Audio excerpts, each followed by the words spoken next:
Kami juga sudah bergabung bersama kami untuk berbicara lebih banyak soal pertandingan pamungkas putaran ketiga Grup C kali ini. Indonesia versus Jepang bersama dengan analis sepak bola Yusuf Kurniawan. Bung Yuke, apa kabar Bung? Baik, Tifail. Terima kasih sudah mau bergabung bersama kami. Banyak orang yang berpandangan hari ini kita harus bermain dengan realistis saja. Ya. Tapi kalau menurut Anda kadar realistisnya itu Indonesia yang posisinya dari ranking FIFA 123 tapi ada potensi naik dengan Jepang yang ada di urutan 15 besar, batasannya sampai mana realistis itu? Batasannya kalau mau jujur jangan kalah banyak sih. Kalah banyak tuh gimana tuh maksudnya? Maksudnya skornya jangan banyak-banyak karena kalau seri itu menurut saya sudah kemenangan. Kita bisa imbang kemenangan. Karena kita harus jujur bahwa Jepang walaupun banyak turun dengan mayoritas pemain keduanya, pemain B-nya katakan, tapi Jepang adalah Jepang. Makanya kalau tadi saya dikatakan oleh Bung Harpa bahwa kita dapat 1 poin itu sudah luar biasa, iya itu kalau buat saya bukan luar biasa lagi, itu kemenangan buat kita. Nilainya kemenangan. Tadi Tifal bilang soal ranking kita sangat jauh. Mereka ini pasukan yang sudah ngalahin Jerman 2 kali, ngalahin Spanyol juga di Piala Dunia. Jadi ya kita harus bukannya kemudian jadi jadi rendah diri ya, tapi kita harus realistis bagaimana kita mematangkan squad yang sudah ada saat ini. Kemudian kita menaikkan level kepercayaan diri dan kita lihat apa yang terjadi di lapangan. Saya kira itu lebih objektif ya. Jadi jangan muluk-muluk wah kita bisa nih ngalahin Jepang. Itu saya kira itu terlalu muluk. Walaupun kemudian ada optimisme dari timnas kita dalam konferensi pers terakhir, baik itu Coach Kluivert maupun juga perwakilan dari pemain kita, ada optimisme untuk bisa menaklukkan itu. Jadi mengukurnya batasan untuk kita bisa all out itu yang bagaimana nih sekarang kalau? Nah, ini selaras nih dengan apa yang ditanyakan Tifal nih. Sekarang line up-nya udah keluar nih. Nah. Dari sini kita udah bisa lihat sebenarnya lebih banyak rotasinya. Karena di sini tidak ada nama Rizky Ridho. Rizky Ridho kan memang mengalami cedera ya. Tapi tidak ada nama Yakob Sayuri, kemudian tidak ada nama Egy yang kemarin main starter. Sekarang pemain-pemain yang turunin justru Yance, Beckham malah starter, Messiliger starter, terus Dean James starter, kecuali 2 pivot kita ya, Tom dan juga Joey Pelupesi. Artinya kan lebih banyak mengedepankan sirkulasi pemain ya, ataupun rotasi pemain. Jadi kayaknya Patrick ini nggak terlalu ambisi sekali ya untuk bisa ngambil poin penuh lah katakan ya. Kalau memang targetnya bisa 1 poin itu bisa diraih itu bagus banget. Jadi penekanannya ke situ sebenarnya. Itu batasnya sebetulnya. Kalau kita mau all out pasti semua pemain utamanya akan turun. Logikanya kan seperti itu kan.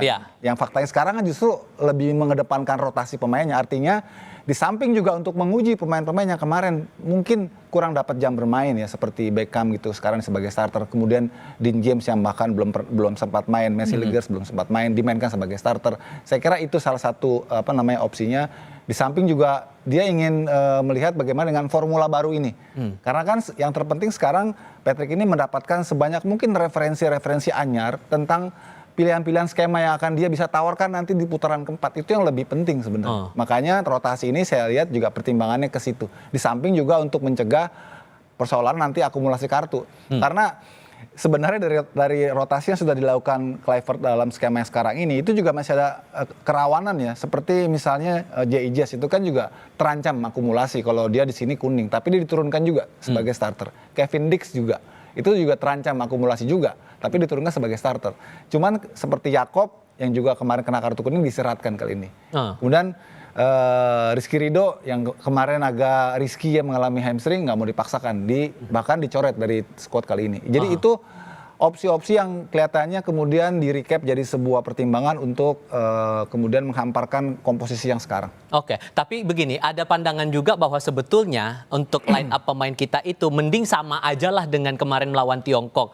Karena kan ya nggak ada beban juga sesungguhnya untuk pertandingan kali ini, untuk pertaruhan posisi kita, ya posisinya udah sama-sama aman masing-masing. Jepang langsung lolos Piala Dunia, kita udah amankan posisi buat putaran keempat. Tapi ada yang berpandangan kalau ngubah line up itu, malah akan berisiko untuk posisi kita. Seberapa besar risiko dengan kita sudah melihat line up itu tadi? Tapi jawabnya nanti, kita akan jeda sebentar. Kami akan segera kembali, saudara. Kait dengan menghitung-hitung risiko, karena kan line up sudah dirilis juga melalui akun Timnas Indonesia juga melalui Instagram. Kita juga sudah melihat ada yang berpendapat kayaknya harusnya jangan otak-atik lagi nih. Seharusnya kita pakai line up yang udah dipakai di saat melawan Tiongkok saja. Tapi kan ternyata sudah ada pandangan yang berbeda saat Coach Kluivert melihat analisis pertandingan antara Jepang versus Australia. Arahnya ini mau dibaca kemana? Apakah tidak terlalu risky menurut Anda? Iya, saya kira Rizky itu bagian dari apa ya, dari pertimbangan yang sudah dilakukan secara matang oleh pelatih ya. Dan bukannya Patrick tidak ingin kita tampil all out ataupun kita ingin mencuri poin, tapi lebih pada bagaimana menjaga keseimbangan dalam situasi bahwa ada pemain-pemain yang juga perlu dapat jam bermain, dapat menit bermain, dan juga ada pemain-pemain yang juga harus dijaga karena beresiko terkena akumulasi kartu ya. Di laga ini saja Ivar Jenner nggak bisa masuk, Ivar Jenner ya kalau tidak salah yang nggak bisa masuk dalam line up karena dia sudah akumulasi. Dan masih ada juga tadi sempat disebutkan oleh reporter Kompas kayak Kelvin Verdong, kemudian Kevin Dix, J.I. Jazz, bahkan juga Jakob Sayuri itu juga posisinya sudah kartu kuning satu. Tapi di antara mereka masih ada juga yang dimainkan. Ya seperti J.I. Jazz masih dimainkan. Dan ini menunjukkan bahwa Patrick juga nggak mau dengan pertimbangan bahwa demi menjaga situasi pemain kita aman dari akumulasi, terus kemudian di dalamnya lemah gitu ya. Tetap dipaksakan juga kan seperti J main. Karena memang leader seperti J itu nggak ada gantinya gitu ya. Secara karakter dia memang kan sudah sangat dipercaya dan diyakini betul oleh rekan-rekannya bisa memimpin tim ini, jadi tetap dimainkan. Tapi juga ada pertimbangan-pertimbangan lain seperti misalnya memainkan ataupun mencoba Dean James ya ataupun Messi Legers yang secara kualitas kita harus akui individu mereka sangat bagus, value market mereka juga sangat tinggi.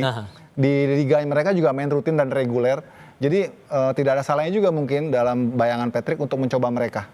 Kemudian juga ada perubahan-perubahan yang juga mungkin kita bisa pertimbangannya sebagai satu kejutan yang coba ditawarkan oleh Coach Patrick ya kepada Jepang dengan mainkan pemain-pemain yang baru ya untuk sebagai starter, misalnya Beckham Putra ini kan pertama kali dimain sebagai starter. Terus Yance Sayuri ya, alih-alih kita berharap Yakob main lagi, tapi karena Yakob udah kena kartu kuning malah yang dipilih Yance jadi starter juga langsung. Ini kan sebuah terobosan-terobosan artinya taktikal yang coba ditawarkan oleh Coach Patrick. Kita akan lihat saja, kita percaya dulu aja bahwa ini memang sudah dipikirkan masak.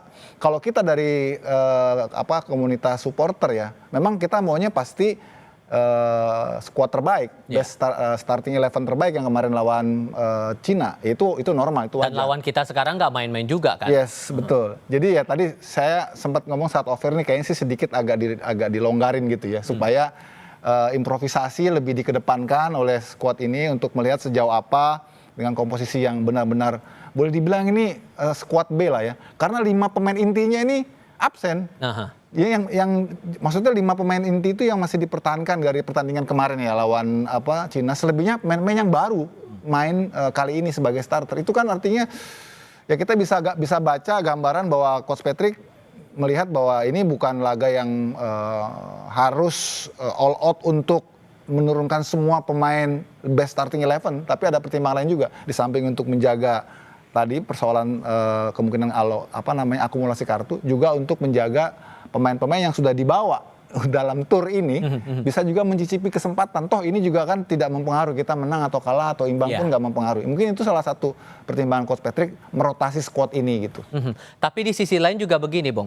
Kita melihat, saya mau ngutip juga lah pernyataan dari Coach Kluivert saat konferensi pers waktu itu.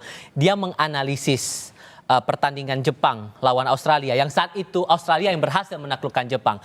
Apakah ada peluang sesungguhnya dengan dari pihak Jepang menyatakan bahwa bukan tim utama yang akan diturunkan saat melawan Indonesia hari ini? Apakah masih ada celah, masih ada ruang kita untuk memaksimalkan kemampuan dan memanfaatkan situasi? Jawabnya nanti. Tahan dulu, kita jeda sebentar. Kami akan segera kembali.